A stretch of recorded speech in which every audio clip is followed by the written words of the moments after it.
Hi all, Bigg Boss season 7 August 17 weekend എപ്പിസോഡിൻ്റെ റിവ്യൂമായാണ് വന്നിരിക്കുന്നത്.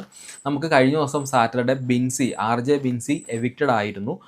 അതൊട്ടും അൺഎക്സ്പെക്റ്റഡ് ആയിട്ടുള്ള ഒരു എവിക്ഷൻ ആയിരുന്നു അത്. കാരണം ബിൻസി കുറച്ചും കൂടെയൊക്കെ നിൽക്കുമെന്ന് ഓൾറെഡി പുള്ളിക്കാരിക്ക് ഒരു കോൺഫിഡൻസ് ഉണ്ടായിരുന്നു. കാരണം അത്യാവശ്യം കാര്യങ്ങളിലെല്ലാം ഇടപെടുന്ന ഒരു കണ്ടസ്റ്റൻ്റ് തന്നെ ആയിരുന്നു. അങ്ങനെ സൈലൻ്റ് ആയിട്ട് ഒതുങ്ങിക്കൂടുന്ന ഒരു കണ്ടസ്റ്റൻ്റായിട്ട് എനിക്ക് ഫീൽ ചെയ്തിട്ടില്ല. പക്ഷേ ആൾക്ക് കുറച്ച് ഓവർ കോൺഫിഡൻസ് ഉള്ളതുപോലെയും തോന്നിയിരുന്നു.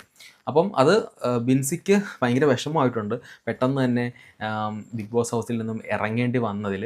അതിലവർ പറയുന്നുണ്ട് അവർക്ക് ഈ വീട്ടിൽ നിന്നിട്ട് എന്താ പറയുക, കൊതി തീർന്നിട്ടില്ല, പോകാൻ ഭയങ്കര വിഷമമുണ്ട്, നിങ്ങളെല്ലാവരും മിസ് ചെയ്യുന്നുണ്ട് എന്നൊക്കെയുള്ള രീതിയിൽ അവരത് ഇറങ്ങിയപ്പോൾ പറഞ്ഞിരുന്നു. അവർ അപ്പാനി ശരത്തുമായിട്ട് കുറച്ച് അറ്റാച്ച്ഡ് ആയിരുന്നു. അപ്പാനി ശരത്ത് വിജയിക്കണമെന്നാണ് ബിൻസി ആഗ്രഹിക്കുന്നതെന്നാണ് നമുക്ക് ആ വീഡിയോയിൽ നിന്നും മനസ്സിലാകുന്നത്.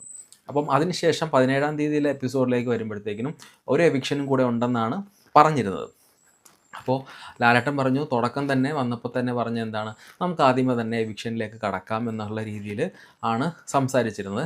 അങ്ങനെ ഓരോരുത്തരെയായിട്ട് പുള്ളിക്കാരൻ സംസാരിച്ചു. അതിൽ ഡോക്ടർ ബിനി ഇന്നായിട്ടുണ്ടായിരുന്നു.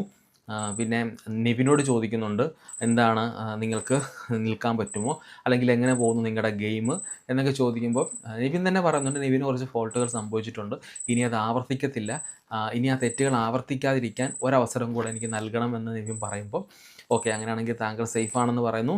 അതിനുശേഷം പിന്നീട് ഗിസേലും ശൈത്യം കൂടെയാണ് വരുന്നത്. അപ്പം ഇന്നലെ തന്നെ ശൈത്യ എവിക്റ്റഡ് ആയി എന്നുള്ള തരത്തിൽ ഒരു ന്യൂസൊക്കെ അങ്ങ് ലീക്കായിട്ടുണ്ടായിരുന്നു. അപ്പോൾ അതിൻ്റെ ഒരു എന്താ പറയുക, ഒരു ഓതൻറ്റിക്കേഷൻ കറക്റ്റായിട്ട്, അല്ലെങ്കിൽ അത് സത്യസന്ധമായ വാർത്തയാണോ എന്ന് അറിയാത്തത് കൊണ്ട് അതിനെപ്പറ്റി ഞാൻ കമൻ്റൊന്നും ചെയ്തിട്ടില്ല. കാരണം എന്തായാലും നമുക്ക് എപ്പിസോഡ് കാണുമ്പോഴത്തേക്കും വ്യക്തമായിട്ട് മനസ്സിലാവും എവിക്റ്റായോ ഇല്ലയോ എന്നുള്ളത്.